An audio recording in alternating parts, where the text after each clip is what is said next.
안녕하세요. 저는 사계절 예쁨의원 대표원장 최수민입니다. 반갑습니다. 먼저 기미는 피부 양쪽에 주로 대칭적으로 좀 갈색으로 뿌옇게 넓게 퍼져 있는 양상으로 나타나게 됩니다. 잡티와 주근깨는 육안으로는 구분하기는 쉽지 않은데요. 경계가 명확한 갈색 병변이 이렇게 점점 얼굴 전체적으로 나타날 수 있습니다. 보통 주근깨는 청소년기, 어렸을 때부터 있는 경우가 많고 피부가 조금 하얀 사람한테서 잘 생깁니다. 그리고 치료를 해도 재발하는 경우가 많고 여름에 자외선이 심할 때 좀 더 진해지는 경우가 많고 잡티 같은 경우에는 흑자라고도 얘기하는데 보통 성인이 돼서부터 생기는 경우가 많습니다.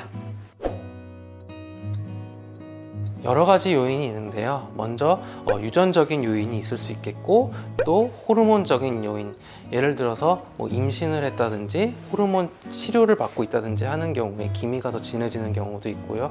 면역학적 요인이 있을 수도 있고 그냥 외부 환경적인 요인이 있을 수도 있는데 외부 환경적인 요인이라면은 자외선에 의해서 색소 질환이 발생하기도 하고 그 다음에 피부에 자극을 주는 행위나 무슨 약물 같은 것에 의해서도 색소 질환이 악화되기도 합니다.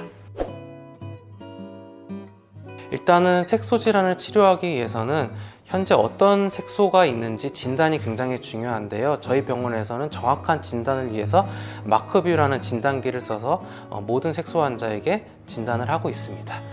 마크뷰라 색소 진단을 하게 되면 보통 여러 가지 색소 질환을 동시에 가지고 계신 경우가 많은데요.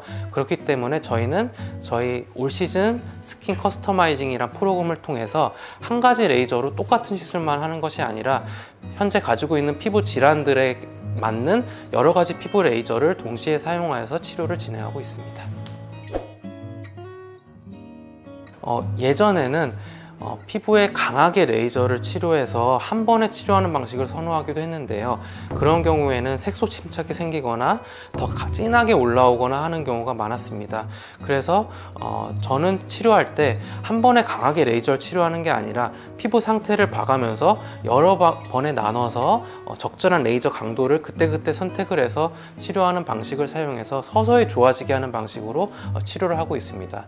두 번째로는 보통 색소가 있으신 분들은 피부가 장벽이 무너져 있는 경우가 많은데요. 피부가 재생이 되지 않으면 색소가 더 많이 올라오는 경향이 있기 때문에 저는 색소 치료할 때 피부 재생 치료를 같이 병행하는 것을 중점으로 삼고 있습니다. 먼저 예를 들어 토닝을 하게 되는 경우에 피부가 살짝 건조해질 수 있기 때문에 집에서 보습을 잘 해주시는 것이 굉장히 중요하고요. 그리고 색소 치료 받는 동안에 자외선 차단제를 꾸준히 하루에 두세 번씩 덧발라서 잘 발라주시는 것이 중요합니다. 그리고 피부에 자극을 주게 되면 피부 장벽이 손상이 될 수 있기 때문에 피부에 자극을 주는 모든 행위들, 얼굴을 빡빡 문지른다든지 집에서 필링을 한다든지 자극을 주는 행위들을 자제해 주시는 것이 굉장히 중요하겠습니다. 비타민C 제품을 적절히 바른다면 색소 질환에 도움이 될 수 있습니다. 물론 병원에서 치료하는 거에 비해서는 효과는 조금 떨어질 수 있습니다. 그리고 비타민C 제품을 잘못 과하게 바르게 되면 오히려 피부에 장벽에 손상을 줄 수 있고 피부가 문제가 생길 수 있기 때문에 적절한 의사의 지도 하에 바르시는 것을 추천드립니다. 지금까지 사계절 예쁨의원 대표원장 최수민이었습니다. 감사합니다.